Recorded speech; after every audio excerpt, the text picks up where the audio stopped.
In this video, we're going to introduce the new idea of energy, which is one of the best ideas anyone ever had. It's very useful, and it'll help us solve problems a lot more quickly and with less effort.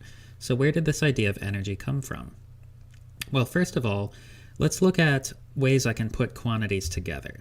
I can build combinations of measurable quantities, like I could make up something and compute it, but it doesn't necessarily mean it'll be useful. So I could make a quantity and I could call it the zest, and it might be a fifth of the mass, and I could square it and multiply by the velocity cubed. I could compute that. These are all numbers. I could measure the mass and square it, and the speed at velocity and square it, cube that, but it wouldn't be useful. Or I could have the attitude. It could be a third of the mass times the square root of velocity. That's something I can compute, but it's not useful. Some other numbers I could make up. I could make something called work and call it the force times the displacement. I could make something called the kinetic energy and say it's 1/2 mass times velocity squared. And you might wonder, why would you call it that? Why is this useful? Well, I'm going to show you where this comes from algebraically, and it's very useful. Once you see where it comes from, you don't really need to be able to replicate that, but you should see where it comes from if you're going to use it. So, let's start with something we know. We know Newton's second law. That's our favorite way to solve problems currently. So that says that force is equal to mass times acceleration. What kind of force? The net force. So if I multiply both sides of this equation by some number, it'll still be true. I can just multiply both sides by something. So I'm going to do that. I'll say the net force times the displacement will equal ma times the displacement. So this quantity here we're going to give it a name. It's called work. If you push on something with some force and it moves some distance delta x, the amount of work you're doing is your force times the displacement. Here we're saying the net force on the object times the displacement, and that is the net work, because it's the net force.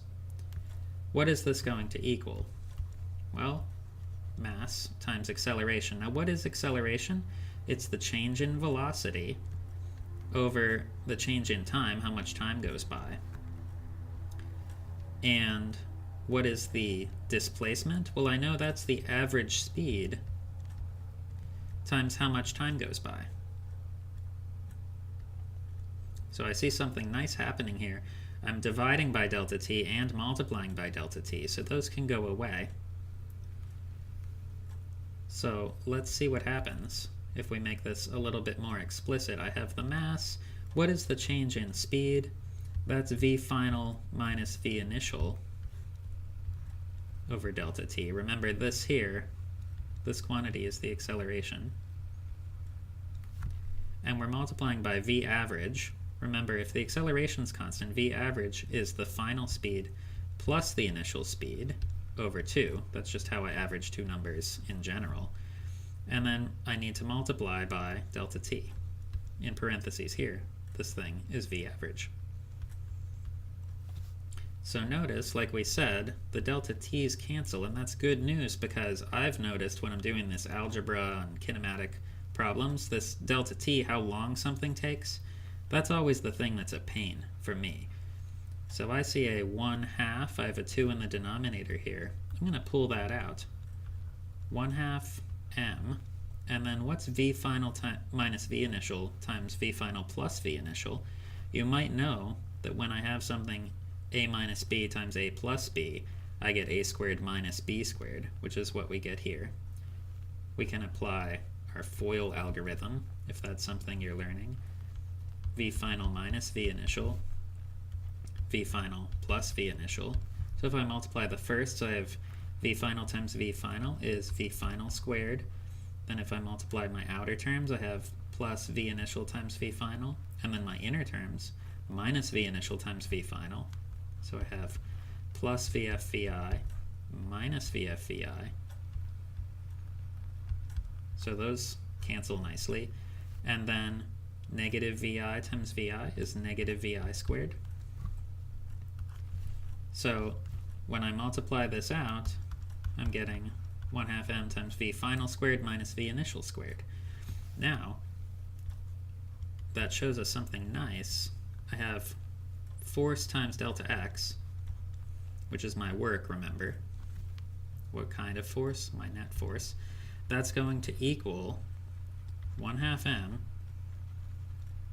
times v final squared minus v initial squared. Let's unfactor that 1/2 m. So I have minus 1/2 m. I'm distributing this onto my v final and my v initial. Minus 1/2 m v initial squared. So this quantity, 1/2 mv squared, I'm going to call the kinetic energy. So this is the final kinetic energy. This is the initial kinetic energy.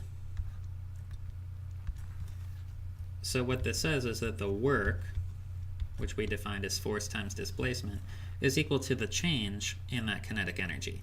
And why is this useful?